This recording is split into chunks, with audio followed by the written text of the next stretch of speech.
ഹബീബായ തങ്ങൾ പറഞ്ഞില്ലേ, ഇക്കാല ജുദുഫില്ലേ, അതേ രാത്രിയായാൽ മഗ്‌രിബിന്റെ സമയമായാൽ ശൈത്താൻ ഇങ്ങനെ വ്യാപകമായി നടക്കാൻ തുടങ്ങും. മഗ്‌രിബിന്റെ സമയത്ത് ഫഖുഫു സുബിയാനക്കും, അതുകൊണ്ട് നിങ്ങളുടെ മക്കളെ നിങ്ങൾ വീട്ടിൽ നിന്ന് പിടിച്ചിറത്തിക്കോളൂ. മഗ്‌രിബിന്റെ സമയത്ത് വീട്ടു പുറത്താകട്ട. വാതിലിക്കുല്ല പോവാ ഹബീബായ തങ്ങളെ ചൊല്ല നോക്കുന്നതിന് വാതിലിക്കുല്ല പോവാ. ഹബീബായ തങ്ങളെ ചൊല്ല മനോഹരമായ ഹദീസ്. അതായത് വാതിലുകളെ അടക്കണം, നിങ്ങൾ വാതിലുകൾ അടക്കണം. മഗ്‌രിബായാൽ രാത്രിയായാൽ വാതിലുകൾ അടക്കണം. അടുക്കുമ്പോ അല്ലാഹുവിന്റെ പേര് ചൊല്ലിട്ട് അടക്കണം.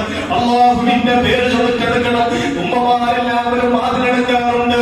ഇനി വാതിലടക്കുമ്പോ ബിസ്മില്ലാഹിർ റഹ്മാനിർ റഹീം എന്ന് ചൊല്ലിട്ടേ വാതിലടക്കണം. കാരണം എന്തറിയോ,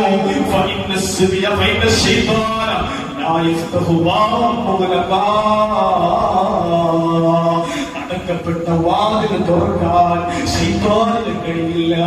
നിങ്ങൾ ബിസ്മില്ലാഹിട്ടാണോ വാതിലടച്ചത്, ആ വാതിൽ തുറക്കാൻ, ആ വാതിൽ തുറന്നിട്ട് ഉള്ളവരോ ശൈത്താനിന് കഴിയില്ല, ഇബ്ലീസിന് കഴിയില്ല.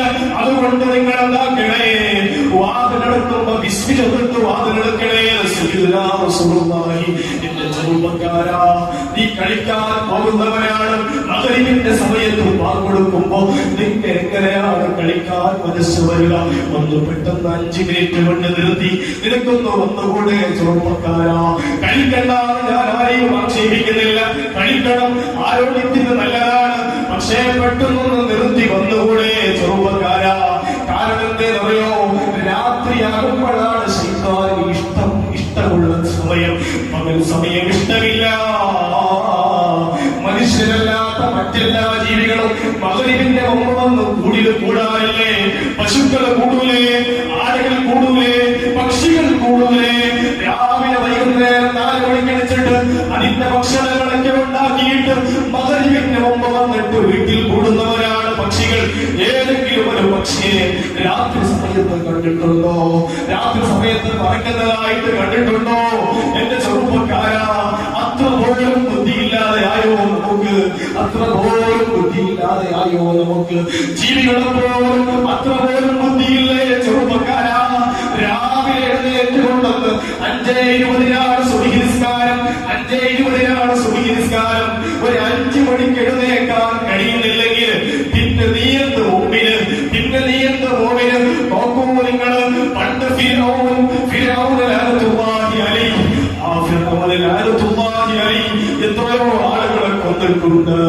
എത്രയോ ആളുകളെ കൊന്നിട്ടുണ്ട്, പിഞ്ചോറുന്ന മക്കളെ കൊന്നിട്ടുണ്ട്, എല്ലാം കൊന്നിട്ടും അക്രമങ്ങൾ ചെയ്തിട്ടും എല്ലാ അനാചാരങ്ങളും ചെയ്തിട്ടും. പക്ഷേ അല്ലാഹു സുബ്ഹാനഹു വ തആല ഫിർഔനെ കൊന്നില്ലല്ലോ. മൂസാ നബിക്ക് വലിയ വിഷമമായി, മൂസാ നബിക്ക് വേദനായി. മൂസാ നബി ചോദിച്ചു, റബ്ബേ, എന്തുകൊണ്ടാണ് ഫിർഔനെ കൊല്ലാത്തത്, എന്തുകൊണ്ടാണ് ഫറോവയെ കൊല്ലാത്തത് എന്ന് ചോദിച്ചപ്പോ അല്ലാഹു പറഞ്ഞു, മൂസാ, ഫിർഔനിന് 2 സ്വഭാവമുണ്ട് മൂസാ, ഫിർഔനിന് 2 നല്ല സ്വഭാവമുണ്ട് മൂസാ. എന്തെന്നറിയുമോ? ഒന്ന്, അയാൾ ഭക്ഷണം കഴിക്കുമ്പോ ഏതെങ്കിലും ഒരു പിടി ഭക്ഷണം താഴെ വീണാൽ അയാളത് വേസ്റ്റാക്കൂല, അത് എടുത്തു കഴിക്കും.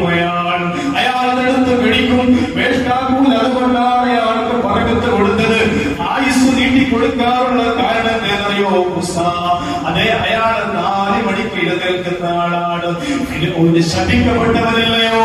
പക്ഷേ ഫിർഔന് ആ രാവിലെ 4 മണിക്ക് എഴുന്നേൽക്കുന്നവരാണ്.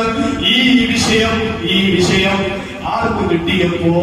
ഫിർഔനിന് കിട്ടിയപ്പോ ഫിർഔന് അഹങ്കാരം കൊണ്ട് പറഞ്ഞു.